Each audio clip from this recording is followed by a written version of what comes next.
Panahon na para kunin ang matagal ko ng pinapangarap na hotel. Sa bahagi 5, magtatagal ako ng 1 linggo na puro dumpster diving lang. 3 bagay lang ang pinapayagan ko sa sarili ko. Walang pagkain, tubig, o matutuluyan. Gusto ko lang patunayan na kaya mong magsimula kahit sa wala. Okay mga tol, sa tingin ko ito ang pinakamatalinong paraan ngayon. Nag-check ako online at tumawag dito ilang araw na ang nakalipas. Sa online, $1. 123 ang presyo per night pero mukhang may mas mura akong nakita. Di ko lang alam kung ito ay pandaraya. Pwede kong i-book ang kwartong ito ngayon sa halagang $100 gamit ang senior discount. Di naman ako mukhang senior, pero baka may kilala akong tao. Alam kong pinauwi na kita ilang beses ngayong araw, pero kailangan ko ulit ang tulong mo. Siyempre. Sa palagay mo ba kabilang ka sa senior? Umalis ka nga. Sa tingin ko, ire-reserve ko na ang kwartong ito. Pare, kung makuha natin ito ng ₱100 kada gabi, mahal pa rin, pero mas okay na. Habang hinihintay si Pops, gutom na ako kasi hindi pa ako kumakain buong araw. Tara, kain tayo. Wala nang mas masarap pa sa pagkain sa gasolinahan. Sige, sabihin mo kung bakit ito na ang pinakasosyal na gasolinahan na nakita ko. Pakiramdam ko parang ang tagal ko nang hindi nakakain ng matinong pagkain at lahat ng candy dito, ang sarap tignan ngayon. Pero sa tingin ko sayang lang sa pera. Isa pa, napansin ko na naubos ko na yung huling pack ng ramen ko. Kaya baka bumili na rin ako dito. Kailangan ko rin ng pang-ahit. Magkano po yung mga pang-ahit ninyo? Cash. Salamat boss. Ingat. Masarap ba yung 2-piece chicken? Ang ganda talaga. Ay, alamat ka talaga. Salamat. Ano nga ulit pangalan mo? Valentino, gusto ko talaga ang pangalang yan. Nakuha na natin ang pera, tara na't kunin ang hotel. Para tayong nabubuhay sa karangyaan. Hindi ko na maalala huli kong kain ng manok. Tingnan mo kung sino yan. Tara, pasok tayo. Hello. Magche-check-in na kami. Walang kasing saya makuha ang hotel na ito gamit ang identification ni Pop. Salamat Diyos ko, ang laki ng tagumpay nito. 5 araw tayong nagsikap at sa wakas nakuha na natin ang pinakamagandang matutuluyan. Pakiramdam ko, mas maganda ito kaysa sa huling tinuluyan natin. Eto na tayo, baby. Ha? Eto na tayo. Eto na tayo, sandali. 211. 28 ito. Yun ang huling kwarto, sabi ko nga, nakarating tayo sa 28. Kausapin mo ako, baby. Big dito.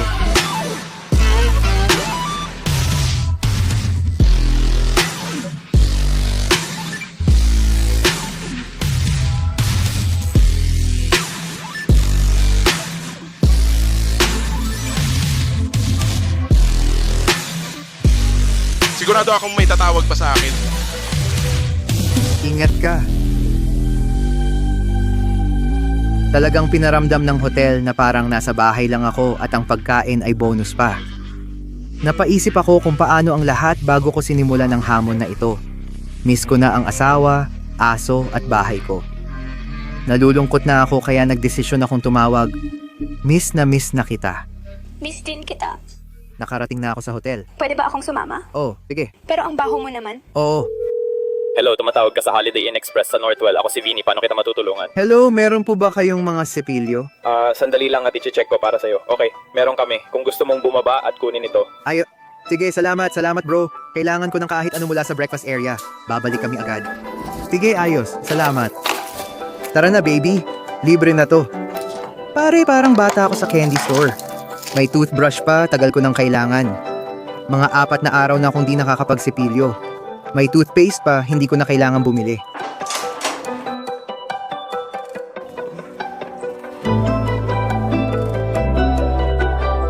Ito na ang pinakamarangyang naranasan ko dati. Hindi nagbayad ako ng maayos para dito. Okay, hindi ko pa talaga nagamit ang ganito dati pero panahon na para magahit ng mukha. Karaniwan electronic ang gamit ko. Ito na ang pinakalalaking itsura ng bagay na nagamit ko sa buhay ko. Ilalagay ko to sa... Grabish! Tama ba ang ginagawa ko? Kabado ako. Nagawa ko na. Hihilahin ko ito. Nagawa ko na. Sige, baka matagalan ako ng konti. Wow, ito ay matatagalan ito. Iyon ang nangyari. Mas matagal pa kaysa inaasahan. May bigote na ako ngayon. Parang si Bob sa Bob's Burgers. Tinapos namin ang gabi sa paglangoy sa pool. Naligo ako. Nagsipilyo ng ngipin. Kung nagtataka ka kung paano ko pinatuyo ang bathing suit ko. Ito ang unang gabi na sobrang saya ko na makakatulog kami sa kama. Yung huling motel bed, una sa lahat, hindi komportable. At parang may gumagapang sa akin buong gabi. Ewan ko kung nakikita nyo ito o hindi, pero may mga bukol ako sa kamay. Pero ngayong gabi, sana makatulog na kami ng maayos. Bukas, panibagong araw na naman. Ika-5 araw na ng challenge na ito, pare. Di ako makapaniwala na umabot kami dito.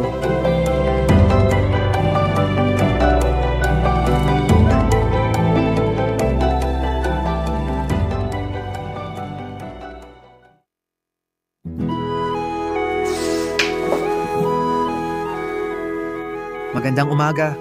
Ito na siguro ang pinakamasarap na tulog ko ngayong linggo. Ewan ko lang kung dahil ba sa kama o dahil tinakpan ako ni Hana bago matulog. Ngayon malapit ng mag-alas 8 at di mo alam kung paano ko susulitin ang libreng almusal na ito. Gaya ng dati, sumobra na naman ako sa almusal kaya kumuha pa ako ng muffin. Ngayong tapos na tayong mag-almusal, oras na para umalis. Mayroon tayong halos $45 ngayong araw. Panahon na para magtrabaho, baby. Pakiramdam ko ngayon, dapat tayong kumuha ng U-Haul para mapabilis. Papunta na sana ako, pero napadaan ako sa CVS at naisip silipin ang dumpster nila. Buksan natin, tingnan kung anong meron. Wala masyado akong nakita, pero masaya pa rin akong sinilip natin. Teka, tingnan mo to, ang laki nito. Oo, ako dito. Ano kaya laman nito? Wow, ang dami talagang laman nito. Lilipat ako sa kabila. Grabe pare, tingnan mo to. Ang daming straw dito. Pare, ano bang meron dito sa loob? Ano to? Oo. Anong meron? Gumagawa ako ng YouTube video tungkol sa 1 linggong pamumuhay sa pagkain mula sa basurahan. Ganito ang usapan, gustong-gusto ko ang YouTube. Kailangan ko rin sabihin na itong pribadong ari-arian ay parang milyon-milyong straw. Kaya hindi mo pwedeng gamitin ang basurahan namin. Pwede ko pa rin bang halukayin yun? Hindi, kung madisgrasya ka, kami ang mananagot. Pwede ba akong pumirma ng papel na hindi kayo mananagot? Gagawin ko talaga. Pwede ba akong kumuha ng bagay dito? Hindi, sabihin mo lang sa akin kung nasaan yon. Parang ano lang siya. Kung ano ang tao dito. Kita mo, gusto mo na ring sumama rito sa akin ngayon. Marami ba niyan sa loob? Gusto mo bang pumasok kasama ko? Maari kitang bigyan ng aking guwantes. Ganito ang usapan, nasa basura na siya pero pag-aari pa rin natin ito dahil nandito pa. Lumaki pa ang issue kaysa sa dapat. Nakita ko ang isang gamit sa ilaw na mukhang hindi sinadyang itapon. Tumawag kami ng tao at may dumating na gwardiya. Siguro dahil nakakatakot daw akong tingnan. Sinabi nilang hindi ko pwedeng kunin yon. Kaya umalis na lang ako at di na nakipagtalo. Sige, kakagaling lang noon, hindi man lang nila ako pinayagang kunin yung bagay na yon. Hindi man lang nila ako pinayagan. Paano mo masasabi sa akin na itinatapon nyo na yon?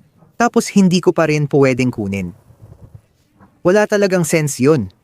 Sige, malapit na ako sa U-Haul, iniisip ko pa rin yung nangyari.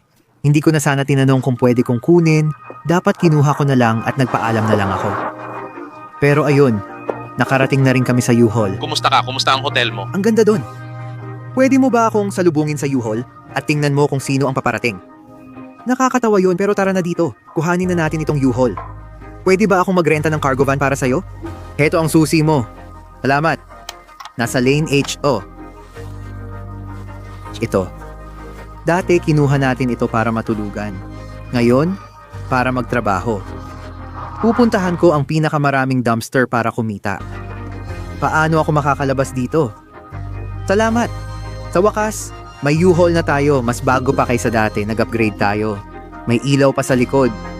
Well, parang broke ulit ako. Meron akong 900 at 94. Masakit man, ayokong mag-aksaya ng oras. Umalis na tayo at kumita ng pera. Tara, simulan na natin. Okay, 10 milya na lang ang natitira sa sasakyan. Pero sisiguraduhin kong sulit ito. Susubukan kong mag-dumpster dive sa kahit anong makita ko.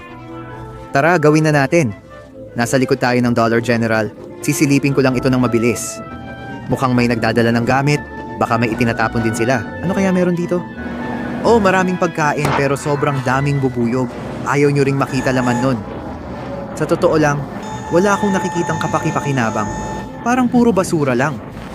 May mga card o anuman. Pero parang laro lang to. Ang basura ng iba, kayamanan ko. Parang Mr. Clean na produkto. Timba ng mop at kung ano-ano pa dito. Kung makakuha ako ng 5 piso dito, masaya na ako. Mga tol, di ko na alam nasaan tayo. Nagmamaneho lang ako, naghahanap ng negosyo, tapos ayun, may nakita tayong dumpster. Mukhang puro tunay na basura. Kumusta? Grabe, misteryoso yon. Walang laman ang basurahan at puting kahon. Mukhang walang laman ang kahon. Boom! Nasa susunod na lokasyon na tayo, likod ng Marshalls. Tingnan natin, wala ring laman. Sabi karton lang, pero walang laman. Nasa likod na tayo ng TJ Maxx, tara tingnan agad. Parang litter box yan. Nilagyan pa ng presyong 0. Siguradong kukunin ko to, pero gusto ko munang makita kung ano lahat ng mga to. Yan ba yun? Ang sarap tingnan nun. Parang pagkain, kasoy. Pare, kailangan mong tingnan tong mga to. Grabe, Diyos ko, labaha yan. Oo, literal na magagamit ko sana to sa mga dekorasyon ng Pasko. Grabe, kukunin ko lahat to. Mocha boba.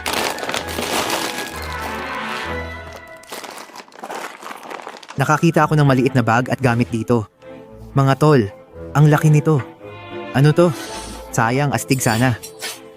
Parang maliit na mesa kaso sira na. Nandyan din yung isa pang bagay sa litter box na yon.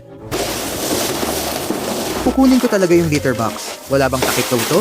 Sandali. May nakita akong malaki. Sana nandito yon. Ano to?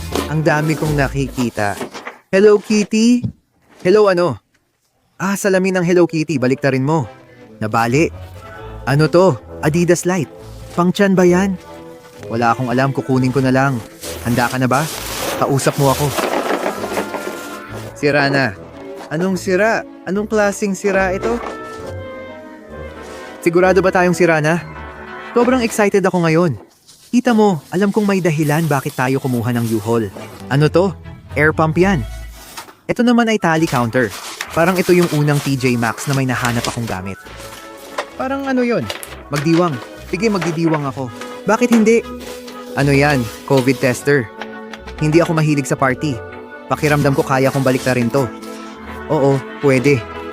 Siguro. Ewan ko, kinuha ko lang. Maraming stickers at iba pa. Sa totoo lang, hype ako ngayon. Maliit lang pero astig. Ganun nararamdaman ko ngayon. Hindi ko kilala yung tao pero mukhang astig siya. Wala siyang braso, kaya kailangan ng hot glue gun. Kakakuha lang natin ng mga braso, baby. Sa tingin ko, maganda na gawa ko. Hindi ko nga kinuha yung mga palamuti ng Christmas tree.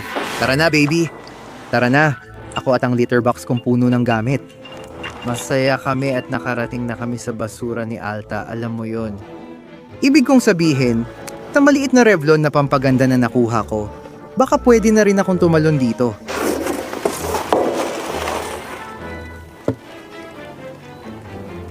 Medyo kakaiba yon.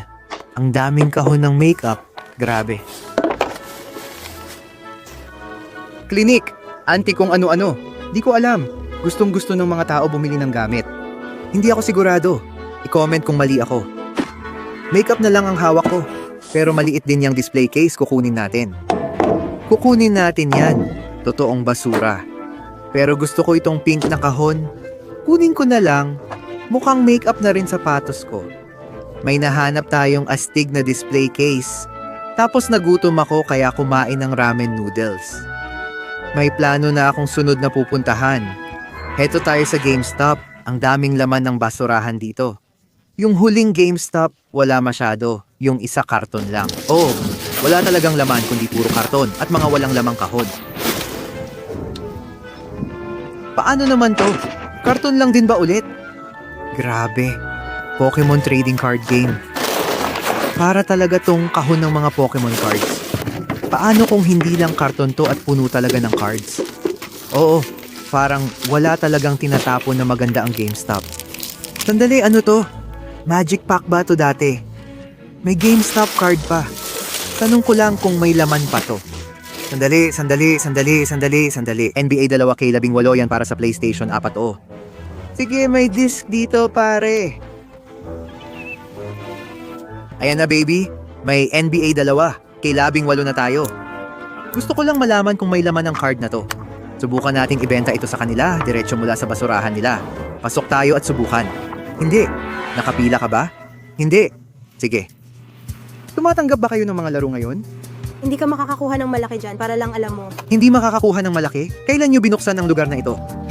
Mahigit 2 taon na kaming nandito. 2 taon? Ang hirap naman. Di pa ako nakarating dito. Hindi ko yata kaya ito. Hindi ito lumalabas. Hindi mo talaga kaya? Oo, ang tanging NBA 2K18 ay nasa PlayStation 3 at ito ay PlayStation 4 na version. Sige, may laman ba ang card na to para ma-check ko? Walang laman yung card na yan. Wala. Sige. Salamat. Oh, ingat ka. Ikaw rin. Sa hindi ko alam na dahilan, hindi nila tinanggap itong version kasi PlayStation. 4 daw ito? Version ng NBA 2K18. At oo, kaya ngayon, nandito kami sa likod ng storage locker. Easy storage. Karaniwan, hindi nila nilalagay ang mga basurahan malapit sa storage lockers kasi ayaw nilang itapon mo yung mga gamit na ayaw mo na. Pero pare, alam mo yon? Malaki to, kausapin mo ako, grabe. Tingnan mo to, ang daming gamit na tinatapon ng mga tao sa mga locker. Anong nangyayari? Gumagawa ako ng YouTube video tungkol sa dumpster diving at mga ganong bagay. Ewan ko kung gusto mong sumali. May food waste pala dyan. May food waste pala. Sige, salamat. Nakuha ko, gets ko. Sige, salamat.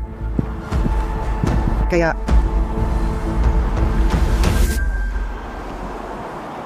Ito dito.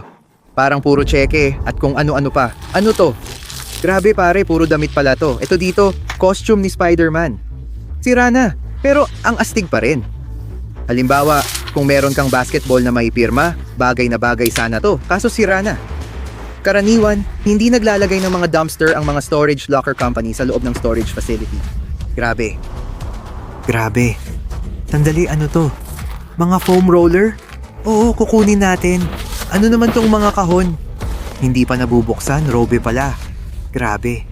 Lego set pala to, bago ba to? Hindi, gamit na pero mukhang kompleto pa naman. Kunin mo to. Dalhin mo to. Seryoso ba to? Ano to?